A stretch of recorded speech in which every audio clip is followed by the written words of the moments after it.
आंब्याचा रस तर सगळेच खातात, पण कधी धिरड्यासोबत खाल्लाय का? नसेल ना, तर चला मग हा व्हिडिओ पूर्ण बघा शेवटपर्यंत. उन्हाळा आला ना की एक वेगळीच आठवण जागी होते, ती म्हणजे आजीची. माझी आजी ना, आम्ही लहान असताना ना मस्त असं शेतातून खूप सारे आंबे यायचे आणि आंब्याचा रस बनवायची आणि त्यासोबत खायला बनवायची धिरडं. तुम्ही पण खाल्लं आहे का? खाल्लं असेल ना तर मला कमेंटमध्ये नक्की सांगा.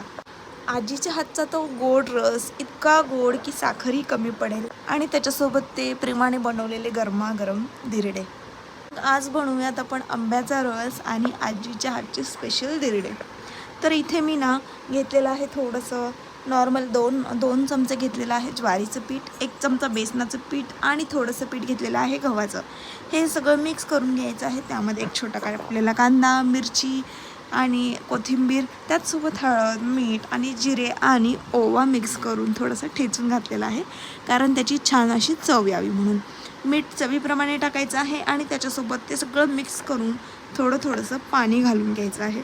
पाणी घालत राहायचं आहे आणि थोडं मिक्स करायचं आहे. गाठी होऊ द्यायच्या नाहीत आणि मिक्स असं करायचं आहे थोडंसं पातळ, जसं की आपण डोशासाठी बनवतात पीठ, त्या पद्धतीनं पातळ बनवायचं आहे. आंब्याचा रस मात्र मी आधीच बनवून घेतला होता बरं का, आणि मला माझ्या बाळामुळे तो व्हिडिओ शूट नाही करता आला, तर त्यासाठी खूप सॉरी. आणि अशा पद्धतीचं बॅटर तुमचं बनलं पाहिजे. इकडं तवा गरम करायला ठेवला होता, त्यावरती थोडंसं तेल लावून घेतलं आणि चालू केलं ते म्हणजे धिरड्याचं पीठ टाकायला. तव्याच्या साईडने सुरुवात केली आणि मग लास्टला मध्यभागी पीठ टाकलं. साईडने तेल सोडायचं आहे, जसं की आपण धपाट्याला सोडतात त्या पद्धतीनं.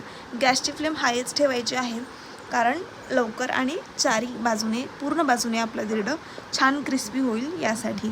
त्यानंतर एक बाजू पलटून शिजून झाल्यानंतर दुसरी बाजू पलटायची आहे आणि अशा पद्धतीनेच सगळे धिरडे बनवायचे आहेत.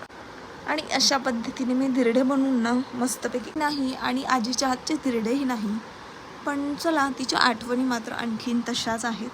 अगदी मन भरून येतं तिची आठवण काढली की.